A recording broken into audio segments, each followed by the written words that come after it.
It is with great pleasure that we welcome Mr. Solonynka to the Tome School.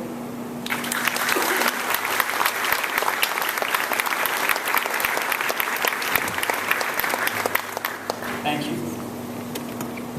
And thank you, Missy. I really appreciate that very warm introduction. Gathered parents, teachers, friends, and members of the Tome School's class of 2013. It is an honor and a pleasure for me to be here with you today. Your head of school, Sally Pont, and I go way back to the mid-90s when I had just started teaching.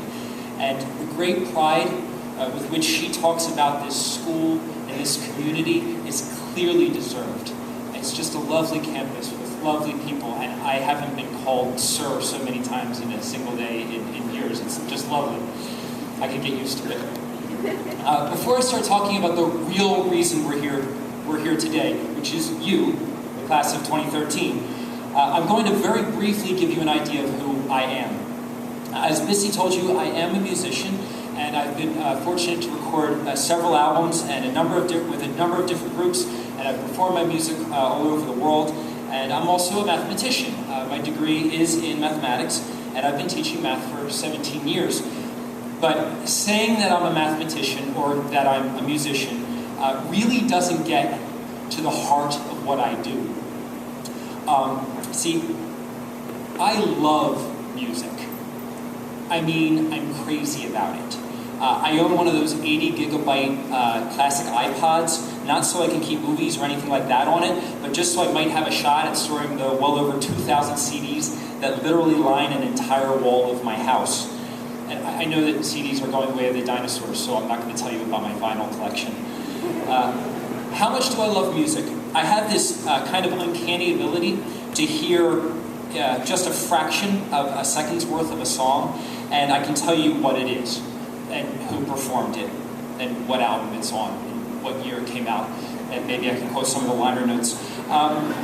I love music, and not just listening to it. I play piano, guitar, trombone, penny whistle reasonably well, and I play a host of other instruments not quite as well. Music is very much a part of who I am. And it's the same with mathematics. Some of my students think I'm nuts when I tell them that the quadratic formula, x equals negative b plus or minus the square root of b squared minus 4ac all over 2a, is one of the most beautiful things that human beings have ever derived. But I really believe that's true. And I gave a TED Talk a couple years ago, which has garnered some views on YouTube, during which I spent my 17 minutes excitedly expounding upon permutations and proving that the number of ways a standard deck of 52 cards can be ordered is somewhere around the number of atoms in the entire Milky Way galaxy. Do you need me to say that again? The number of ways that you can order a standard deck of 52 cards is on the order of the number of atoms believed to be in the book. Hold on, I got a deck of cards right here. Hang on a second. Right, okay, so here's it.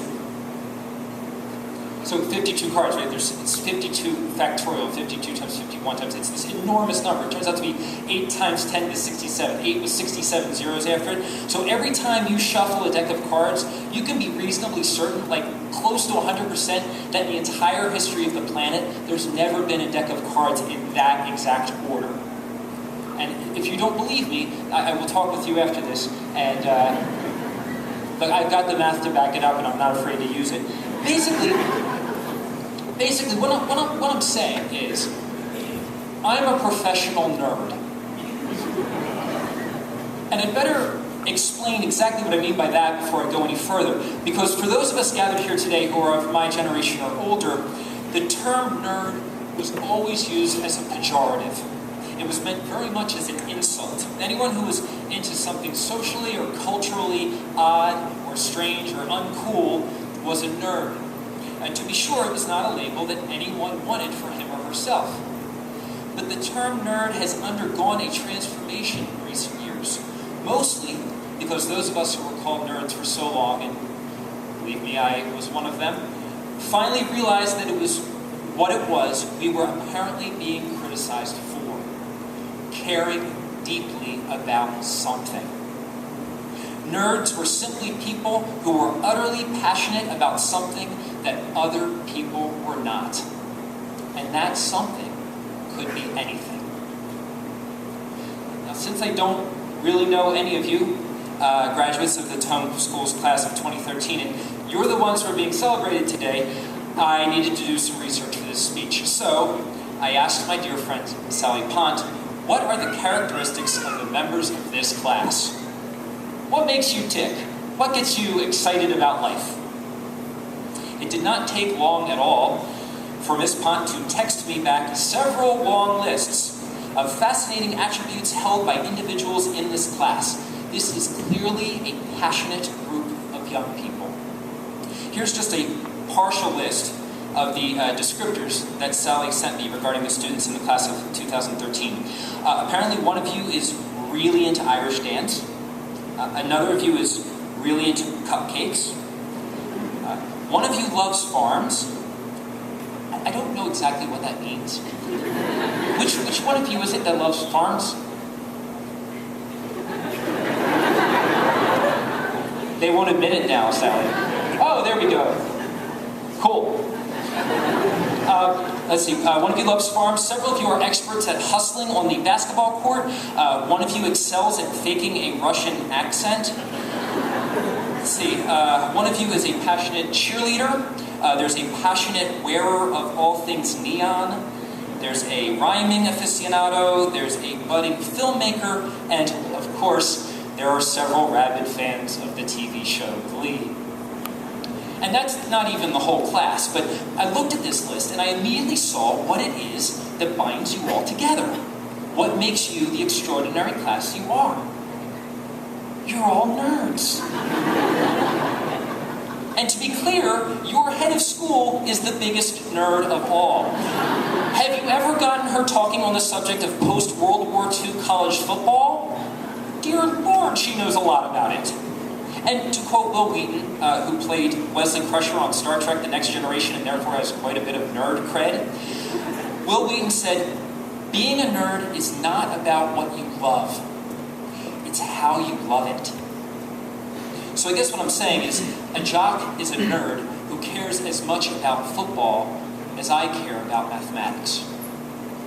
Miss Pont tells me that your class has baseball nerds, and theater nerds, and nerds who worship the teachers who are themselves nerds. And I'm here to say, that's fantastic. Because what that really means is that each of you is passionate about something. And if the world needs anything, my friends, it's passionate people. Here's what author and self-described nerd John Green has to say on the subject. Nerds like us are allowed to be unironically enthusiastic about stuff. Nerds are allowed to love stuff, like jump up and down in your chair, can't control yourself, love it. When people call people nerds, mostly what they're saying is, you like stuff, which is not a good insult at all. Like, you're too enthusiastic about the miracle of human consciousness. So, for example, you might be super enthusiastic about, say, The Scarlet Letter by Nathaniel Hawthorne. So you write a song about it, using a blues riff, and including the lyric, Chillingworth, Chillingworth, oh why. That's passion. Or say you're a stage manager and you're setting up a scene in the dark while with your crew, and the last thing you have to do is set up a sign that reads, no tie-up, but the sign just won't stay up. Is it really that important that this sign is standing up on the stage? No! But you keep on trying to stand it up anyhow. That's passion. So when I call Tome's class of 2013 nerds, know that I do so not only out of affection and respect, but also out of excitement for you and for what your futures hold. There's a quote often attributed to Margaret Mead that says, never doubt that a small group of thoughtful, committed citizens can change the world. Indeed, it's the only thing that ever has. Choose something, or choose many things, to be passionate about. Choose things as small as a particular genre of literature, or as big as making the world a better place to live. And don't ever let anyone make you wrong for caring deeply about something. Because caring deeply is one of the extreme extraordinary traits that make us all human.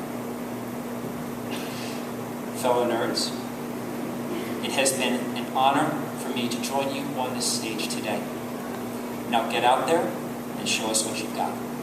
Thank you.